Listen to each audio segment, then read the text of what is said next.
கண்டிப்பாக முடியும் ப்ரோ. ஏன் ப்ரோ? ஏன்னா இப்போ நடக்கிற ஆட்சி எதுவுமே சரியில்லை. ஆக்சுவலி இப்போ டிஎம்கேவும் சரி ஏடிஎம்கேவும் சரி ரெண்டுமே சரியாகவே எதுவுமே பண்ணலை. மக்கள் மத்தியில் இப்போ பார்த்தீங்கன்னா பெரும்பாலுமே டிவிக்கே தான் சப்போர்ட்டாக இருக்காங்க. ஏன்னா ஸ்டார்டிங்லேருந்தே ஒரு நல்லாட்சி வராதான்னு பார்த்துட்டு இருக்காங்க மக்கள் எல்லாம். இப்போ ஸோ இந்த டைமில் டிவிக்கே நல்லா பண்ணிட்டு இருக்காங்க. இப்போ ஆட்சிக்கு வர்றதுக்கு முன்னாடி நல்லா பண்ணிட்டு இருக்காங்க. ஸோ கண்டிப்பாக சப்போர்ட் பண்ணுவாங்க மக்கள். கண்டிப்பாக முடியும் ப்ரோ. ஏன்னா இப்போ நீங்கள் இந்த 2 மாநாட்டிலே நீங்கள் பார்த்துருப்பீங்க எவ்வளோ கூட்டம் வந்திருக்குன்ட்டு. அதேமாதிரி ஏடிஎம்கேவும் சரி டிஎம்கேவும் சரி அவங்க மாநாட்டையும் பார்த்துருப்பீங்க. இதிலே தெரியுதுல்ல உங்களுக்கு எந்த அளவுக்கு மக்கள் ஆதரிக்கிறாங்கன்னு. கண்டிப்பாக 100% மாறும். என்னுடைய பார்வையில் பார்த்தீங்கன்னா கண்டிப்பாக மாறும்.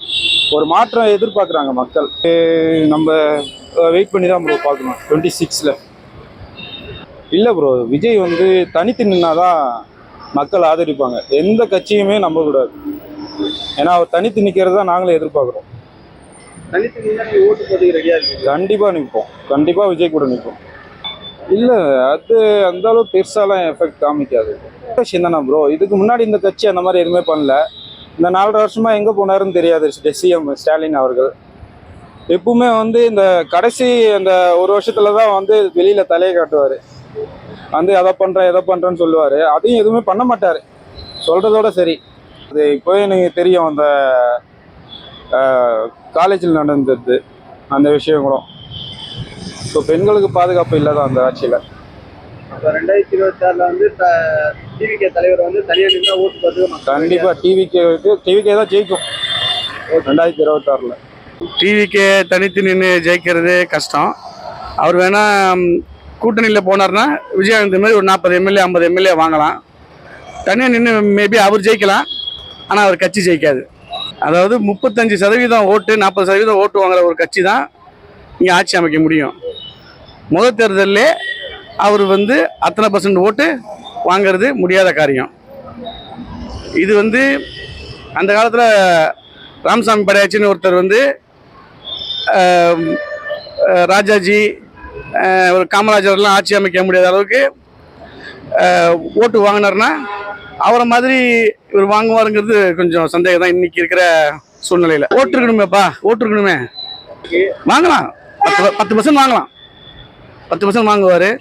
இவர் தனியாக நின்னார்னா திரும்ப திமுக தான் ஆட்சி அமைக்கும்.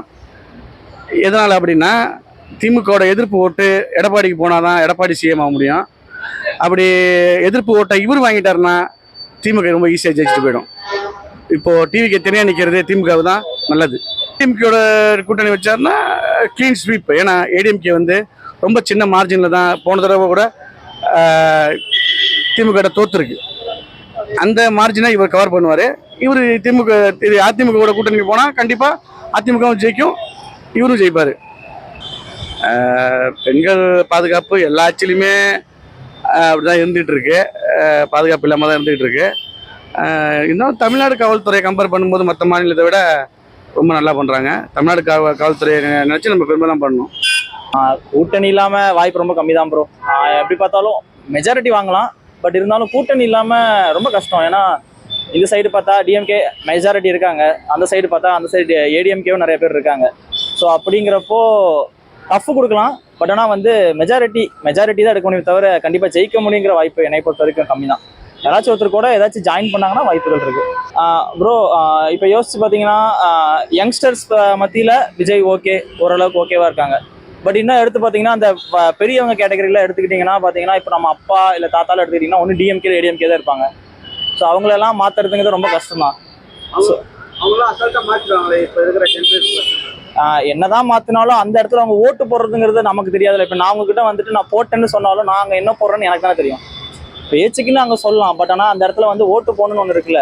யோசிச்சு பார்த்தா இப்போ விஜய்க்கே ஓட்டு மெஜாரிட்டி வரும், இல்லைன்னு சொல்ல முடியாது. பட் ஆனால் கூட்டணி இல்லாமல் ஜெயிக்க முடியுங்கிறது என்னை பொறுத்த வரைக்கும் வாய்ப்பு கம்மி தான் நான் நினைக்கிறேன். ஏடிஎம்கே வச்சா வாய்ப்புகள் நிறைய இருக்குது ஜெயிக்கிறதுக்கு.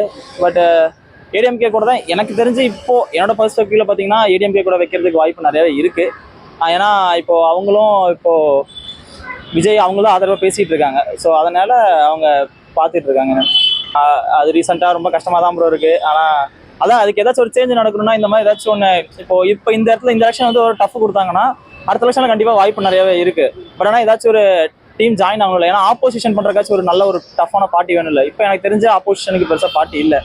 ஸோ அதனால இப்போ விஜய் டிவிக்கெல்லாம் ஜெயிச்சிருந்தாங்கன்னா நிறைய ஆப்போசிஷன் கொடுக்குற வாய்ப்பு நிறையவே இருக்கு.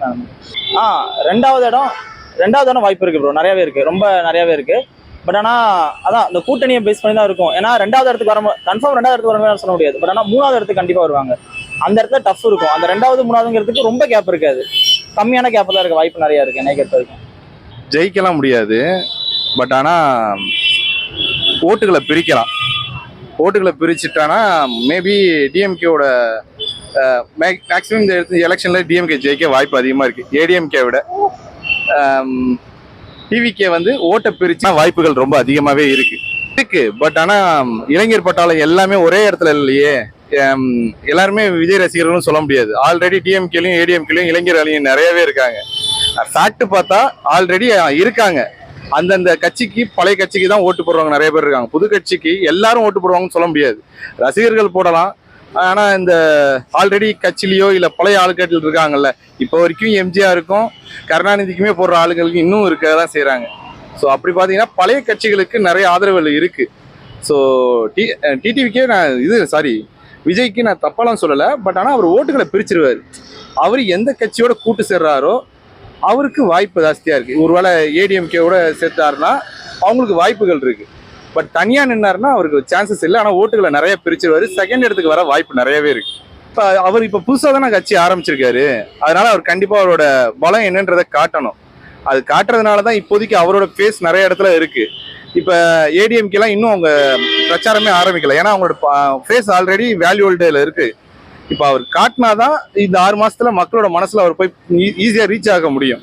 அதுக்குள்ள அந்த இப்போ ஒரு ரீசன் விஜய்க்கு ஒரு டிராபேக் ஆச்சுல இந்த கரூர்.